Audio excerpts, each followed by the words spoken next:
Woi, luar biasa. Tahu-tahu udah episode keempat aja. Iya, dan tahu-tahu ada gue. Dan ada lu, seorang foto model mau hadir. Pas Lu banget. foto model dulu kan gue denger. Ih, gue tuh model. Model apa waktu itu? Model dengkul. Tetap lucu ya, udah diulang 3 kali juga ya. Jangan dibocor. Oh, nggak dibocor, Yang bocor ya. cuma genteng. Ya. Sama otak lu juga. Ini acaranya buka mic. Buka mic. Buka suara, buka pikiran. Di mana komika-komika siapapun yang berani tampil di sini, mau komika lawas, baru boleh aja, asal berani menyuarakan pikirannya. Nah, benar Iya kan? banget. Dan yang penting lucu. beban ya. Beban. Ya. Ya nggak apa-apa. Ini hari ini banyak komika yang bakal kita hadirkan. Ya benar. Yang pertama siapa nih? Yang pertama ada seorang komika, dia berasal dari Pulau Sumatera yang paling kecil. Oh iya, Madura. Bukan. Mana dong? Sumatera nggak sama Madura. Nias. Coba, Sumatera Barat, Sumatera Timur, Sumatera Utara. Paling kecil mana? Paling kecil itu Aceh. Salah. Mana dong? Sumatera Utara. Oh, Sumatera Utara ya. Karena Sumatera Utara Sumut. Sumut kan kecil. Ya? Oh iya. Gue ngomong lu mikirnya 8 kali ya. Ini kan buka pikiran. Oh, bukan pikiran. Siapa namanya? Namanya Samuel. Samuel. Hey. Oh. Silakan. Nah, Samuel. Ya. Gila. Iya. Oh, apa? Kok lu cium tangan? Kesannya tua banget. Kesannya tua banget. Samuel. Ya, betul Om. Samuel, lu Sumatera Utara. Medan punya ya? Dari Medan, asal dari Medan. Wah, kelihatan sih ya kalau dari Ya, Medan. asal dari Medan. Kalau dari Medan kelihatan sih ya. Kelihatan apanya? Kelihatan gantengnya. Oke, dan suaranya pasti bagus biasanya. Suka yang langsung dipotong apa digebukin dulu? Dipotong aja Om. Oh, dipotong ya. Maksudnya gaji. Iya, Gajinya dipotong untuk sumbangan. Harusnya kan nomor rekening gue. Oh iya. Langsung aja kita kasih kesempatan buat Samuel. Oke, sebelum perjalanan ke sini aku tadi hampir ditilang sama polisi. Selamat siang anti oposisi. Iya. Pantun rupanya, Bang. Selamat datang di acara Buka Mic. Kenapa namanya Buka Mic? Karena yang mati mic itu cuma di Senayan. Wah. Enggak, maksudnya Senayan City. Aku pernah karaoke situ. Enggak mungkin dong Senayan itu ya kan. Kok Senayan itu enggak mati mic-nya, tapi kepencet. Aduh. Tapi ya kenapa ngomongin Senayan ya? Karena banyak yang bilang gini, anggota dewan itu nggak ada kerjanya. Tapi aku nggak setuju dengan hal itu.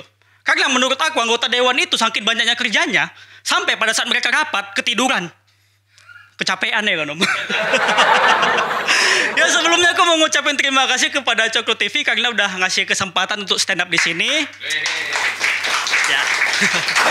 Dan aku senang sama Cokro TV karena channel YouTube Cokro TV itu adalah pemberitaan yang netral, tapi rasa pro pemerintah. Ya seperti dibilang tadi ya sama MC Lawas. Dan aku dari Sumatera Utara. Di tahun 2021 Sumatera Utara itu dinobatkan sebagai provinsi nomor 2 terkorupsi se-Indonesia. Ini aku sebagai warga Sumatera Utara ngerasa sedih. Kenapa? Karena untuk urusan korupsi aja kita nggak bisa nomor 1. Apalagi untuk kesejahteraan masyarakat. Ya. Tapi kalau ngomongin soal korupsi di Sumatera Utara itu yang bukan hal biasa lagi gitu ya. Karena praktik korupsi itu udah sering terjadi di Sumatera Utara. Sampai Sumatera Utara itu distigmakan. Ini kan Sumatera Utara Sumut.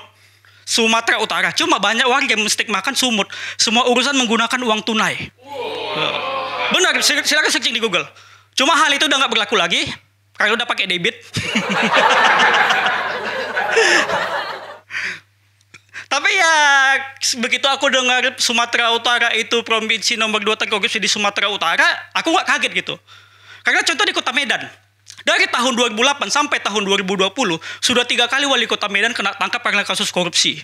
Gokil nggak tuh, hat-trick. Kalau ibaratnya main bola, Kota Medan ini udah kayak Ronaldo. Cuma bedanya Ronaldo itu pengen masukin bola ke gawang, sementara mereka pengen masuk penjara. Tapi di tahun 2021 ya Kota Medan itu punya wali kota baru, yaitu Pak Bobi. Yang dimana adalah menantunya Pak Jokowi. Tapi waktu kemenangan Pak Bobi di Kota Medan itu banyak orang mengaitkan, alah paling menantu presiden dinasti gitu. Gini loh, orang yang di lingkungan Pak Jokowi rata-rata referensinya bagus. Jangankan menantu. Mantan Menteri Pendidikan aja yang udah dipecat bisa jadi gubernur. Tahu kan Bapak Pembangunan Stadion? Stadion yang nggak dipakai karena sewanya mahal. Ya mungkin nanti dipakai aja ya pas kampanye 2024 ya kan. Sama pembangunan Formula E. Mungkin Formula itu ada artinya, formula kampanye.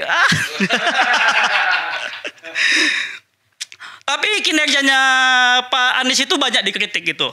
Mungkin ini nggak terlepas karena mundurnya Pak Sandiaga Uno dari Wakil Gubernur DKI. Karena aku rasa kemenangan Pak Anies dan Pak Sandiaga Uno itu betul-betul pasangan yang komplit gitu. Pasangan yang cocok. Contohnya, Pak Anies itu adalah mantan Menteri Pendidikan yang dipecat dari kabinet Jokowi dan elektabilitasnya bagus untuk jadi gubernur. Sementara Pak Sandi membantu dana kampanyenya.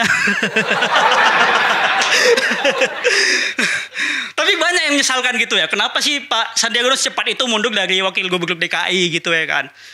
Sebenarnya masih banyak lagi tugas-tugas di DKI gitu belum terselesaikan gitu.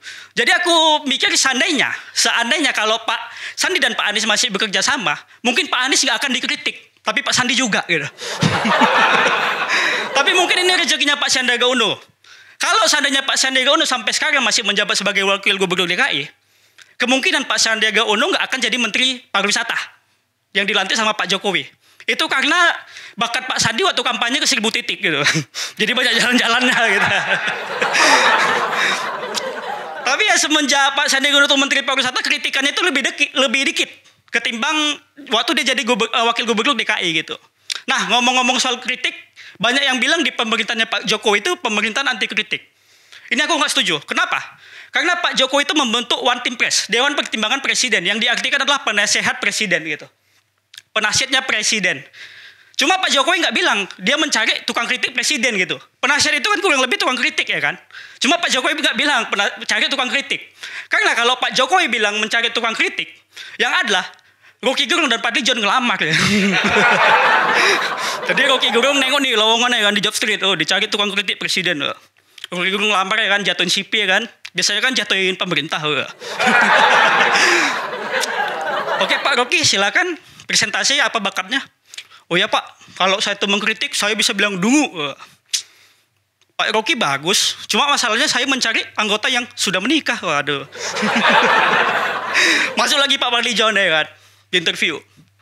Oke Pak Fadly, silakan. Ya saya bisa bilang sontoloyo. Pak Fadly John bagus kritiknya, cuma masalahnya bos bapak kan menteri saya, aman gak tuh? Dan aku paling kesel banyak orang mengaitkan kalau ada terjadi bencana alam, contoh gempa bumi. Banyak tuh netizen mengkaitkan dengan kinerja pemerintah, kinerja presiden. Ini pasti gara-gara presidennya makanya kita sering terjadi gempa gitu. Wah, aku nggak setuju. Kalau seandainya kinerja presiden dikaitkan dengan gempa bumi kan, lama-lama nanti kinerjanya itu dihitung dengan berapa kali gempa bumi kan. Contohnya 2 kali nih, 2 kali gempa bumi. Rupanya sekali udah terjadi gempa bumi kan. Oh, presidennya goyang ya kan. Aduh, sisaku 1 lagi nih. Kalau bumi goyang, jabatanku juga goyang nih. Dan banyak yang lagi heboh-heboh tentang pemilu 2024. Padahal ini masih 2022. Seharusnya heboh Piala Dunia ya kan. Tapi udah heboh dengan Pilpres gitu. Dan udah banyak tuh relawan-relawan yang bikin nama sahabat. Sahabat Ganjar, sahabat Anies, sahabat Puan, sahabat Noah semua tuh. Cuma kenapa waktu mau pemilu mereka mengaku sahabat gitu? Kenapa baru sekarang gitu? Udah mau cari suara gitu. Apa ini yang namanya sahabat ada di saat mereka butuh? Dan ngomongin juga sosial ekonomi ya. Dan aku tergolong orang miskin. Terakhir dari orang miskin. Saking miskinnya itu yang ditakuti orang miskin adalah satu, cuma sakit. Kok bisa jangan sakit gitu. Contohnya kayak bapak aku. Bapak aku saking takutnya sakit. Dia kena angin duduk, bukannya berobat. Anginnya disuruh berdiri. Berdiri kamu. Tapi ya namanya juga karena aku ekonomi rendah, jadi aku banyak ngambil kerja serabutan gitu. Misalnya aku sampai mau jadi MC. Pasti kerjaan yang paling menantang itu adalah MC. Kenapa? Karena dia harus bisa membawa suasana dan membawa aura penonton gitu ya kan. Tapi pernah nggak lihat MC Indonesian Idol? Pasti kita pernah kesel dengan kelakuan MC-nya. Misalnya begini. Ya pemirsa, dan yang pulang malam ini adalah setelah pesan berikut ini. Kesal dong kita ya. Untungnya MC kayak gini nggak kebawa waktu dia mengumumkan ada orang meninggal. Innalillahi wa inna ilaihi raji'un. telah meninggal dunia. Otomatis ibu-ibu di gang panik dong. Bu, siapa yang meninggal nih ya? Jangan-jangan Pak Budi. Oh janganlah, Pak Budi masih banyak utangnya sama aku. Dilanjuti sama MC-nya. Dan yang meninggal dunia adalah Pak Budi. Selamat, Bapak aman. Pak Budi gak jadi meninggal. Ada gitu ya. Dan aku di Batak ya. Di Batak itu terkenal dengan adat. Cuma adat itu terkenal dengan biaya gitu. Sampai biayanya banyak mengeluarkan, untuk adat itu banyak mengeluarkan biaya. Contohnya kayak kami ini untuk adat orang meninggal. Nenek aku di umur 81 tahun. Keluarga kami habis 100 juta untuk pesta adatnya. Acara adatnya gitu. Dan habis 100 juta itu apa? Untuk catering. MC ada juga. Para Hatta itu MC. Sama ini, home band. Nah yang menanggung itu semua adalah anak-anaknya. Dan ini berlaku sama aku nanti. Ketika bapakku meninggal. Buat jaga-jaga aku tanya dong sama bapakku. Pak, umur bapak sekarang berapa sih? Umur bapak 60 ya. Aku tanya dong. Rencana bapak sampai berapa? Oh rencana bapak sampai 100 ya. Aduh 100 lagi. Opung aku aja 81 tahun 100 juta ya kan. Ya karena aku orang suka bercanda aku nego. Bapak gak mau sampai 65. Gak ada uang kita. Tapi bapakku tak bercanda jadi bercanda balik. Kok kayak gitu ngomong kau. Udah ini pesan bapak aja. Nanti kalau bapak meninggal biar biaya kita gak banyak. Nanti kau gak usah panggil home band. Jadi pakai apa pak?